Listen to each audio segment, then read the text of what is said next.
You unlock this benefit with the key of Patreon. Beyond is another dimension. A dimension of thought. A dimension of speculation. A dimension of mind. You're moving into a land of both waffle and substance. Of things and ideas. You've just crossed into the podcast zone. Ladies and gentlemen, welcome back to Trekking Through the Twilight Zone. Julian and I are working our way through the Twilight Zone episode by episode, and we're getting well into season 2 now. But Julian, how are you doing? You okay? I'm doing great. How are you? I'm doing very well. I'm about to sort of, I'm feeling all festive for this episode. Feeling very festive. We're going to be talking about Night of the Meek, in which a drunk, down and out department store Santa is given the opportunity to give back to the community. What was your thoughts on this one? I like this. Shades of Bad Santa early on. Yeah. You know, so it was just drunk Santa and seeing kids looking through the window of the bar. But it's got, it's not a great episode for sure. It is a Christmas episode and a solid Christmas episode. But damn if it doesn't have a heart. And I really love its heart. What about you? I'm the same. Like, I would happily, I actually think like this is going to go into my Christmas rotation. Like, I think I might go back to this one. Yeah, you're right. This is sort of that. There's that Christmas redemption element to it, which I'm always fond of. But also, like I say, this felt like an authenticity to it. Like the fact this guy felt, the thing that drove him to drink was that he felt too much. Like the frustration and the regret and everything, seeing these kids going without, the poor going without. And he actually points out, like when he points out to the rich woman, like basically sort of like, screw you and your wealthy friends. I was like, yeah, wow, this is quite interesting to be sort of throwing this in to the Twilight Zone. But yeah, no, it seemed to have like a statement as well, which I was quite impressed with. Yeah, and I just love I can sympathize with the idea of being depressed about the state of the world and having compassion for the poor and having compassion for people who are suffering. And it brought me back to a very idealistic place of sort of me as a teenager saying the world is effed up. I don't even know if I want to go to college because, it's classist and racist and, but there is that just sort of, of course, the title is about, Jesus and the meek shall inherit the earth. But that's good stuff, right? That's the Sermon on the Mount stuff that we dig.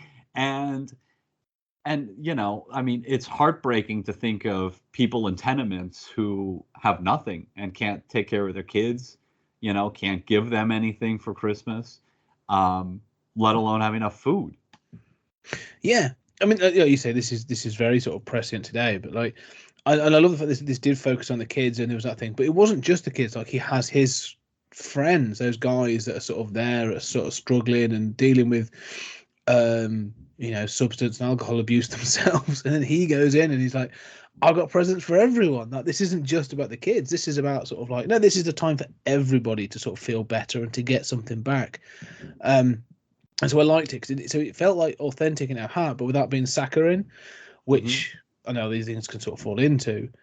But like, yeah, it just had that moment. And again, like, he's approached it, and like his mate comes back to him later on, and he's like, how have you spent your evening? He's like, I think I've had the best Christmas ever. I was like, this is it. Really, it was a really sort of nice moment. So up until that point, it works really well. Up until the very last moment, I say this episode works incredibly well. I know, and I like the little jokes, like when he's taken to the police station and the guy who runs the department store, they all think he's stolen all this stuff. And then they sort of find this rubbish in there, and he's like, well, if you go off me, I'd like this bottle of brandy. And he's like, all right, rummages in and then pulls it out. And sort of, so there's even some nice little sort of like, sight gags and stuff that are done in it that are, done quite well. So I really like this episode. Yeah, and I like the belief that he's stolen stuff, right? I mean, this is superficially, this is a silly episode about a man Mm. who finds a magic bag that lets him be Santa, proverbially, giving stuff away. Um, but then to bring in that real world element of like, yeah, where'd you get all this stuff? And to Yeah. get questioned by the police, which apparently is just a short walk away from Yeah. this homeless shelter, soup kitchen kind of place. But it is.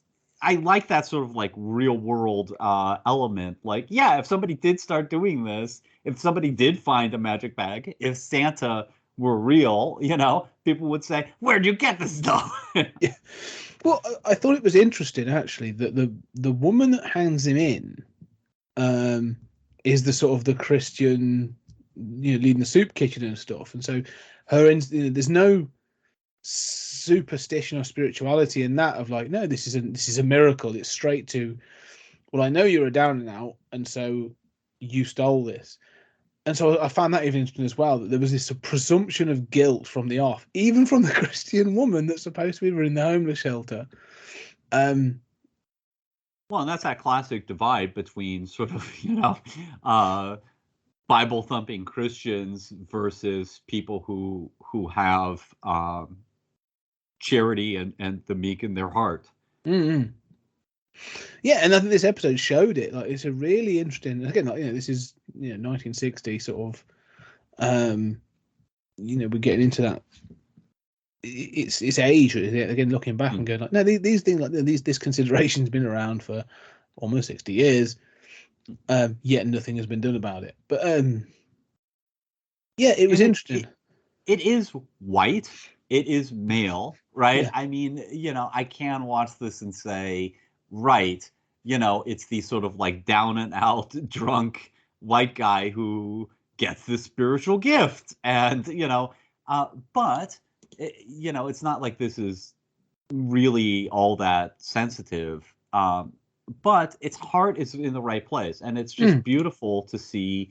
I mean, you mentioned that discussion on the steps where he says, this has been really great. And it reminds me of the power of giving, the power of loving each other, and how we are healed by being kind to each other, by love, and by, the person who is giving gets more than the person who receives the gifts in a lot of cases. Yeah.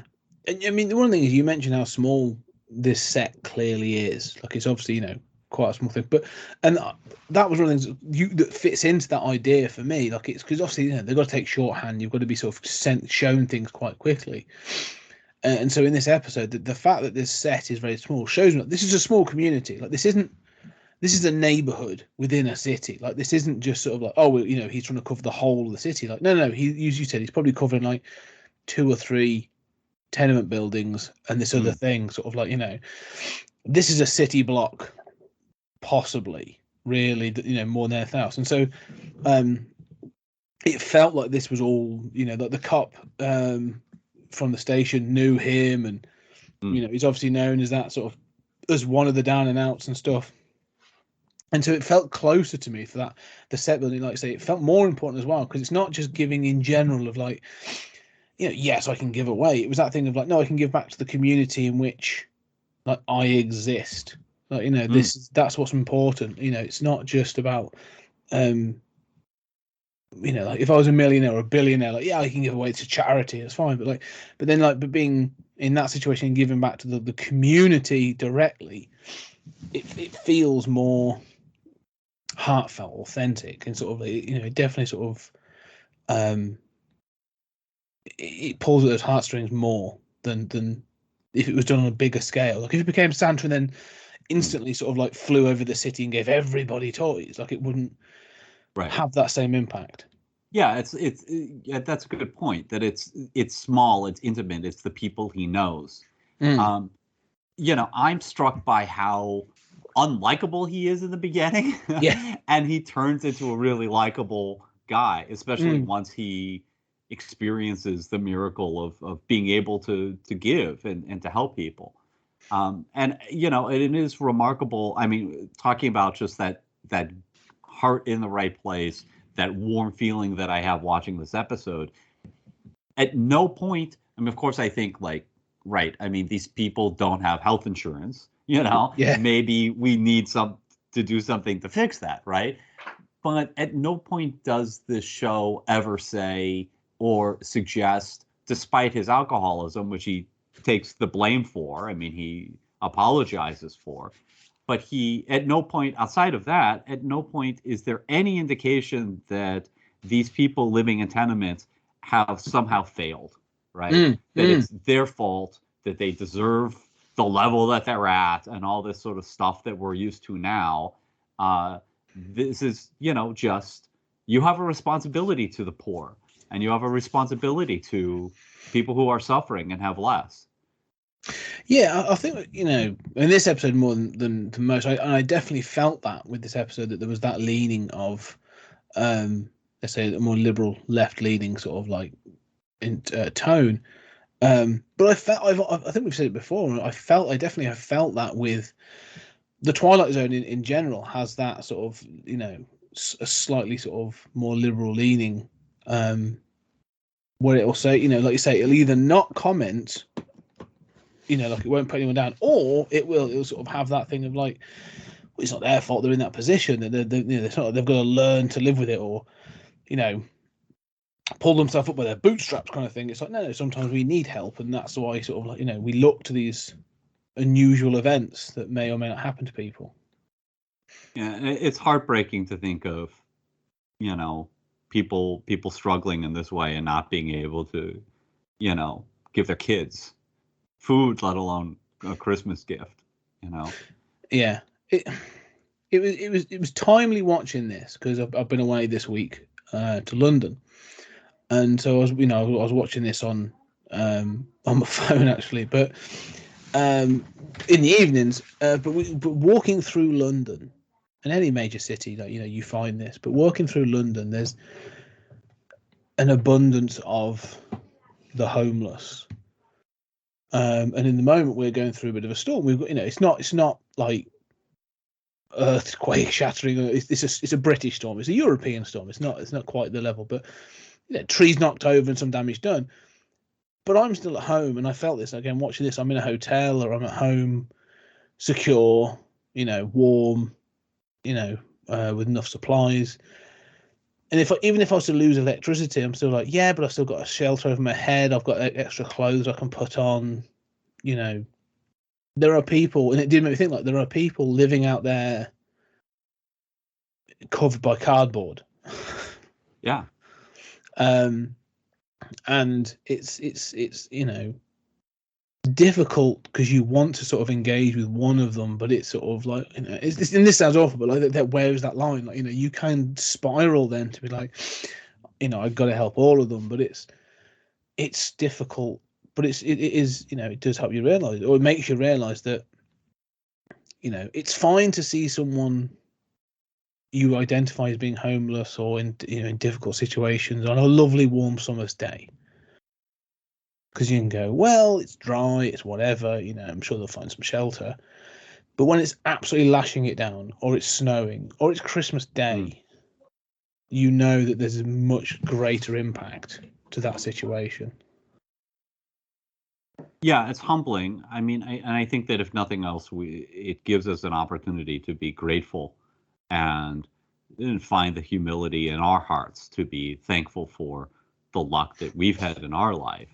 I mean, I do have a kind of German view of, of this, which is the state's responsibility. Yeah. I mean, I've given people, food and when they've asked, and money when they have asked, but I'm not some big charity guy. But I mean, we live in prosperous Western countries that should not have big homeless problems, and that both do. Yes. What did you make of the ending? Hated it. Like, so, I mean, just to clue listeners in, he has this bag, and then he sort of hears the bells and wanders off and sees a sleigh, and then sees an elf, and has the opportunity to do exactly what he wished, which is to do this every year, and become Santa for real. And then he flies off, and the other two characters, the cop and the store manager, the store owner, sort of look up and, isn't that Mr. Henry Corwin flying in that sleigh? It's that, and that's, you know, I've seen it as an endless joke in Christmas films. You know, someone who's been drinking sort of sees the Santa in the sleigh and then looks at the bottle they've been drinking from and pours it away or takes a bigger swig or whatever. The thing is that this episode has the perfect ending and then goes on. Like, the moment it focuses on, he says, like, that's given me the thing I wanted. I've had the best Christmas ever. I've given these things. And he just leaves the bag by the bin. And then the camera sort of focuses in on this bag. And I was like, that's a great ending. Because, you know, I don't know whether this is going to be a life-changing moment for him? I don't know. Like, how it leaves it slightly ambiguous. And I'm all happy with that.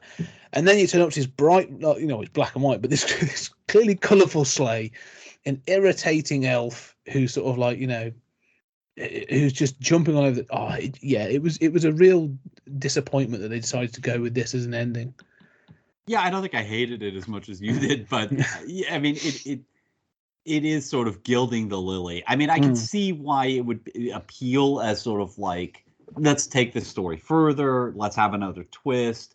But if the magic bag that turns from cans to you know, whatever anybody asks for isn't enough, let's go further and have everybody doesn't notice the sleigh, and, you know, there's just an alleyway with a sleigh in it, and then he flies away. I mean, how, I don't know. I mean, is it wrong for me to ask, like, is this sleigh equipped with VTOL rockets or something? Like, you know. Well, you get it's the magic of Christmas, but then you get the thing of like, how come he gets to be, what? So is there one at the moment? Is this like the Santa Claus? Is he taking somebody else's place? Is he adding into a roster of Santas? Like, I don't know what. It just feels so tacked on. When I felt that sort of like the heart and everything of the episode was with this bag, and the fact that he chose to leave it behind sort of felt like the bittersweet ending that I thought the episode would have like. If it had ended on that moment, I was like, that's great. That's a fantastic episode. But that extra minute or so, I was just like, oh, damn it. No, I perfectly agree with that. And that we were both touched by that speech, you know, and that would have been, you know, you could do a little more with that. You could do, you know, a little more with these children, you know. I mean, how sad is it to have a child say that what he wants for Christmas is a job for my daddy, you know? Wow. I mean, you could do a little more with that stuff and end on that note and fill out the time, and we'd be quite happy. And I agree with you; it would be stronger without that, you know, that the elf and the sleigh. And, yes, without the Will Ferrell ending. what you don't realize is that, you know, the last Santa just died in a brutal knife incident, and so he needs to be replaced. Up there, they get Santas from all over the world, and they put them in a pit and make them fight to the death. Who's going to deliver the presents this year? It's like the start of Conan. It's like the start of Conan the Barbarian. What is good in life? Yes. Right. Well, you know, you've got to have a good constitution to be Santa. So very true. Anyway, we shall end on that note. But yes, that was Night of the Meek. So, ladies and gentlemen, thank you very much for listening and supporting the podcast. And we shall be carrying on our trek through the Twilight Zone in the next episode.